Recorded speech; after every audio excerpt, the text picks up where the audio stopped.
ಕಂದುಕೂರು ಗ್ರಾಮದಲ್ಲಿ ಜರುಗಿದೆ ಎನ್ನುವಂತ ಮಾತನ್ನ ಬಹಳ ಹೆಮ್ಮೆಯಿಂದ ಹೇಳಿ ಸಂತೋಷ ಆಗ್ತೈತಿ. ಕಂದುಕೂರು ನಿಜಕ್ಕೂ ಸಹಿತ ಭಕ್ತಿಯ ತವರೂರು ಅನ್ನುವಂಥದ್ದು. ಇಲ್ಲಿಯ ಭಕ್ತರು ಹಲವಾರು ವರ್ಷಗಳಿಂದ ನಮ್ಮ ಶರವೈ ಶಾಸ್ತ್ರಿಗಳು ಅನೇಕ ಪಂಡಿತರು ಪುರಾಣ ಪುಣ್ಯಕಥೆಗಳನ್ನು ಮಾಡಿ ಹಲವಾರು ಪೂಜ್ಯರು ದಯಮಾಡಿಸಿ ಈ ಗ್ರಾಮ ಪಾವನವಾಗಿದೆ ಅನ್ನುವಂಥದ್ದು. ಮತ್ತು ಅಷ್ಟೇ ಭಕ್ತಿಯ ಭಕ್ತರನ್ನ ನಾವು ಕಾಣಬೇಕು ಅಂತಂದ್ರೆ ಅದು ಕಂದುಕೂರು ಗ್ರಾಮದವರಲ್ಲಿ ಕಾಣ್ತೀವಿ ಅನ್ನುವಂಥ ಮಾತನ್ನು ಹೇಳಿ,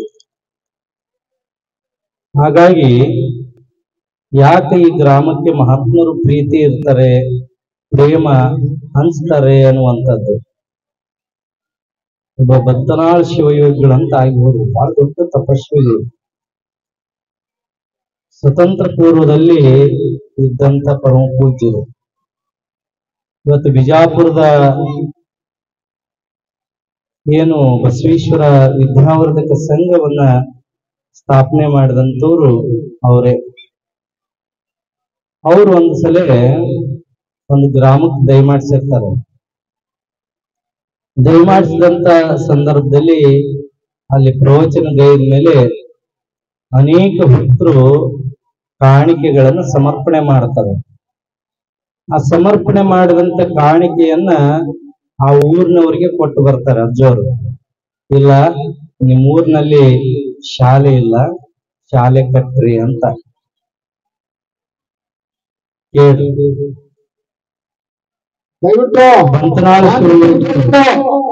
ಬಂತನಾಳ ಶಿವಿಗಳು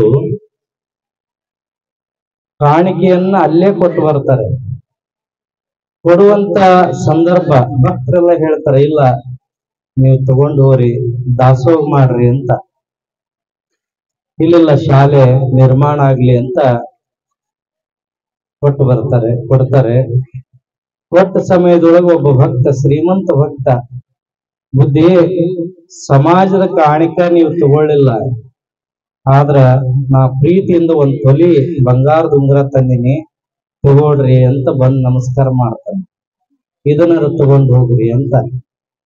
ಅದ್ ಪರಮ ಪೂಜ್ಯರು ಎಂಥ ಮಾತು ಹೇಳ್ತಾರಂದ್ರೆ, ಕಟ್ಟಡಕ್ಕ ದುಡ್ಡು ಕೊಟ್ಟೆ, ಬಣ್ಣ ಪೇಂಟ್ ಹಚ್ಚಲಿಕ್ಕೆ ದುಡ್ಡಿದ್ದಿಲ್ಲ, ನಾ ಕೊಡ್ಬೇಕು ಅಂತ ಇದ್ರ ನನ್ ಜೇಬ್ನಾಗ ದುಡ್ಡಿದ್ದಿಲ್ಲ, ಪೇಂಟ್ ಹಚ್ಚಕ್ ದುಡ್ಡು ಹಾಕ್ತಗೋ ಅಂತ ಅದನ್ನು ಆಶೀರ್ವಾದ ಮಾಡ್ತಾರೆ ಅನ್ನುವಂಥದ್ದು.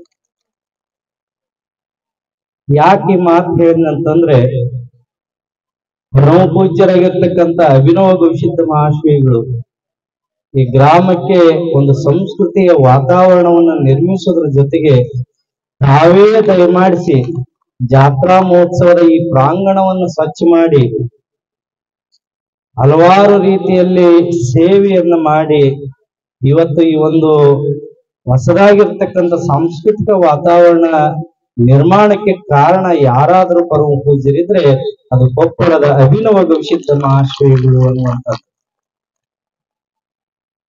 ಪೂಜ್ಯರ ಕೆಲಸದ ಬಗ್ಗೆ ನಾವು ಹೇಳುವಂಥದ್ದಿಲ್ಲ, ಅವರು ಬಹಳ ಕ್ರಿಯಾಶೀಲ ಪರಮ ಪೂಜ್ಯರು. ಅವರಲ್ಲಿ ಎಂಥ ಶಕ್ತಿ ಇದೆ ಅನ್ನುವಂಥದ್ದು ನಿಮ್ಗೆಲ್ಲ ಅರ್ಥ ಮಾಡ್ಕೊಂಡಿದ್ದೀರಿ. ತ್ಯಾಗ, ಅದು ಬಹಳ ದೊಡ್ಡ ತ್ಯಾಗ. ಈ ದೇಶದೊಳಗ ತ್ಯಾಗಕ್ಕೆ ಬಹಳ ಮಹತ್ವ ಇದೆ. ಹಲವಾರು ಪೂಜ್ಯರು, ಹಲವಾರು ಜನರು ತ್ಯಾಗವನ್ನ ಮಾಡಿದ್ದಾರೆ. ಯಾರು ತ್ಯಾಗ ಮಾಡಿದ್ದಾರೆ ಅವರು ಇವತ್ತಿಗೂ ನಮ್ಮೊಂದಿಗೆ ಇದ್ದಾರೆ, ನೆನಪಿನಲ್ಲಿದ್ದಾರೆ ಅಂತ. ಉದಾಹರಣೆಗೆ ಸ್ವಾಮಿ ವಿವೇಕಾನಂದರು, ಪರಮಹಂಸರು, ಹಾಗೆ ಅನೇಕ ಮಹಾತ್ಮರು, ಇವರೆನ್ನದೇ ಅನೇಕ ಮಹಾತ್ಮರು, ಸಜ್ಜಲೂಡ ಶರಣಮ್ಮವರು, ದೊಡ್ಡ ಬಸವಾರ್ಯರು, ಅನೇಕರು, ಅವರಿವರು ಚಳುವರಿಕೆ ಯದಿತಾತ್ಮವರು. ತ್ಯಾಗ ಬಹಳ ಮುಖ್ಯ. ಮತ್ತೆ ನಾವು ಸಹಿತ ಇಲ್ಲಿ ಕುಂತೀವಲ್ಲ, ತ್ಯಾಗ ಮಾಡ್ಬೇಕು. ಒಂದೊಂದು ವರ್ಷ ಜಾತ್ರೆ ಬಂದಾಗ ಒಂದೊಂದು ತ್ಯಾಗ ಮಾಡ್ಬೇಕು.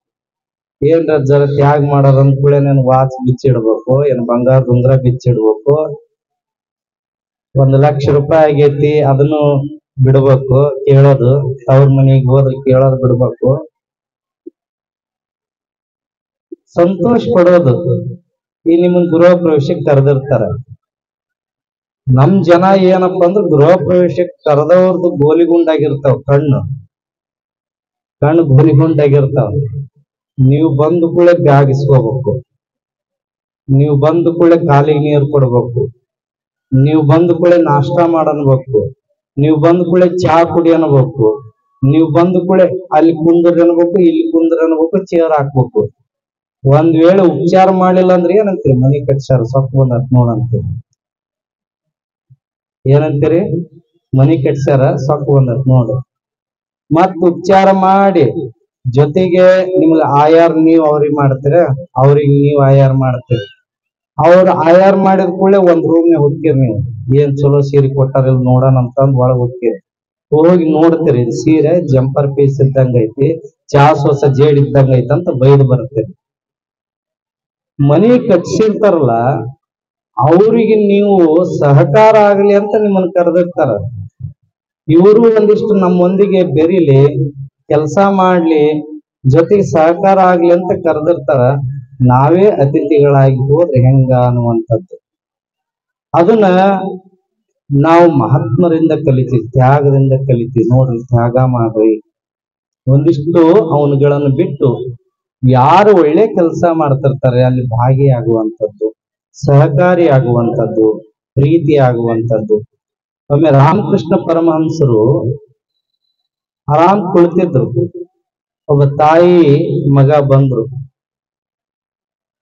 ನಮಸ್ಕಾರ ಮಾಡಿದ್ರು, ಆಶೀರ್ವಾದ ತಗೊಂಡ್ರು.